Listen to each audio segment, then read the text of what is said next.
मसीह घायल हुआ, घायल हुआ, घायल हुआ, मेरे लिए मसीह घायल हुआ। परमेश्वर के धन्य नाम की महिमा हो। आज के आराधनात्मक मनन की ओर आप सभी का बड़े प्रेम के साथ स्वागत करता हूं। आइए आज के मनन के लिए हम पढ़ते हैं यूहन्ना रचित सुसमाचार अध्याय 1 पद 11। वह अपने घर आया और उसके अपनों ने उसे ग्रहण नहीं किया। एनपीडी अथवा नार्सिस्टिक पर्सनालिटी डिसऑर्डर एक भयानक स्वभाव की गड़बड़ी है। ये बहुत अधिक खतरनाक परिणाम उत्पन्न करने वाला एक व्यावहारिक गड़बड़ी है। नार्सिस्टिक को हिंदी में आत्मकामी कहते हैं। निम्न प्रकार के लोग जिनमें ये गड़बड़ी है भयानक मानसिक अवस्था से गुजरते हैं, परंतु वे स्वयं ये नहीं समझते कि उनके स्वभाव में ऐसी गड़बड़ी है। उल्टा वे लोग इस सोच में रहते हैं कि जो वे करते हैं वही बिल्कुल सही है। आत्मकामी लोग अक्सर बाहर वालों के साथ बहुत अच्छा व्यवहार करते हैं और वही उनकी जो करीबी लोग हैं उसमें माता पिता हो सकते हैं, बच्चे हो सकते हैं, पति हो सकते हैं, पत्नी हो सकते हैं,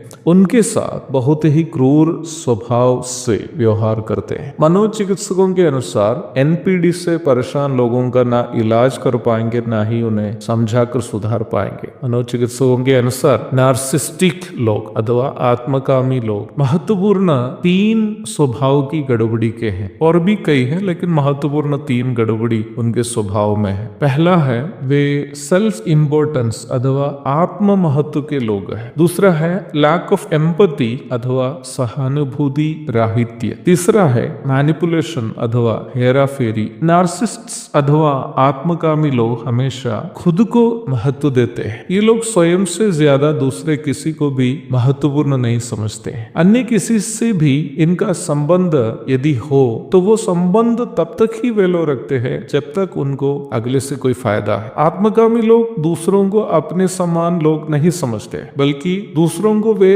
अपना लाभ का केवल साधन समझते हैं। नार्सिसिस्ट का दूसरा महत्वपूर्ण स्वभाव की गड़बड़ी मैनिपुलेशन अथवा हेराफेरी है। जब भी इन्हें लगता है कि अन्य कोई व्यक्ति को इनको मिलने से अधिक प्यार या सम्मान मिल रहे हैं तब से ये लोग उस व्यक्ति से डाह करने लगते हैं और डाह के परिणाम स्वरूप उस व्यक्ति के बारे में रहस्यमय तरीके से अफवाह फैलाना शुरू करते हैं ताकि उस व्यक्ति को अन्य लोगों से मिलने वाले प्यार और सम्मान वह खोए। इस प्रकार अगले के विरोध में बुरा भला कहते रहते समय भी इनकी अपनी बातों पर वे लोग स्वयं कष्ट उठाने वाले या बुराई सहने वाले होंगे। तीसरा महत्वपूर्ण स्वभाव की गड़बड़ी जो नार्सिसिस्ट में पाया जाता है वो है सहानुभूति राहित्य अथवा लैक ऑफ एम्पैथी। इन्हें अपने बुरे करतूत पर कभी भी पश्चाताप नहीं होता क्योंकि इनके अंदर दूसरों के मानसिक या शारीरिक दर्द की चिंता नहीं होती है। वे केवल ये सोचते हैं कि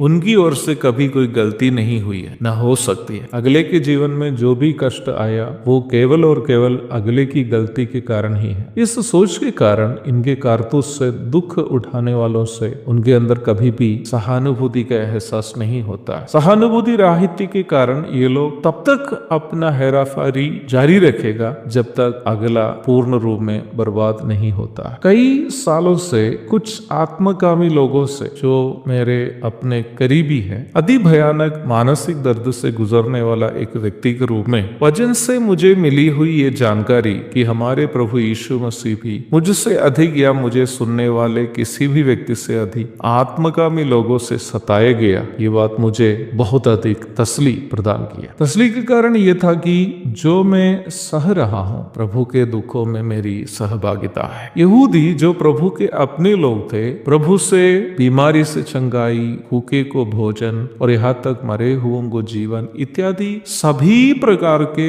लाभ कमाए, इसके बावजूद भी प्रभु को बदनाम करने और उन्हें निर्दयता के साथ रोमियों के हवाले करते हुए क्रूस पर चढ़ाने में उन्हें कोई दिक्कत नहीं था, क्योंकि उनके अंदर किसी प्रकार की सहानुभूति प्रभु के प्रति नहीं थी। यहूदी धर्म गुरु एवं प्रधान लोग प्रभु को आम लोगों के बीच में मिलने वाले प्यार और सम्मान के कारण उनसे जलते थे। मत्ती 27:18। खुद से अधिक अन्य किसी से भी प्रेम नहीं करने वाले यहूदी के लिए ये संभव नहीं था कि सबसे प्रेम करने वाला प्रभु से प्रेम करे। उन लोगों ने तब तक प्रभु से नफरत किए जब तक प्रभु के शरीर से खून के साथ साथ पानी भी नहीं निकले। रविवारी आराधना सभा में रोटी और दाखरस से भाग लेते समय ये विचार हमें तसल्ली प्रदान करते हैं कि हम जो सह रहे हैं वो वही दुख है जो प्रभु ने हमसे पहले सह कर गया। प्रभु ने कहा, जो बात मैंने तुमसे कही थी, दास अपने स्वामी से बड़ा नहीं होता, उसको याद रखो। यदि उन्होंने मुझे सताया तो तुम्हें भी सताएंगे। यूहन्ना 15:20।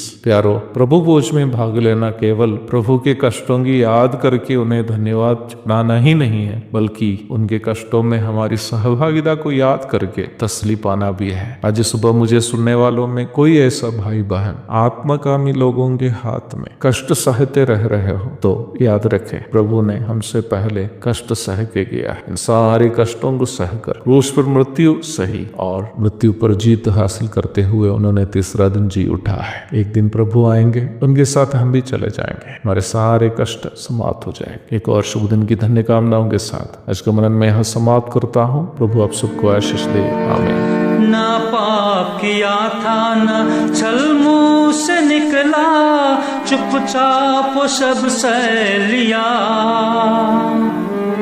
ना पाप किया था न छल मुंह से निकला, चुपचाप वो सब सह लिया। आप ही हमारे सब पापों के लिए क्रूस पर प्राण दे दिया।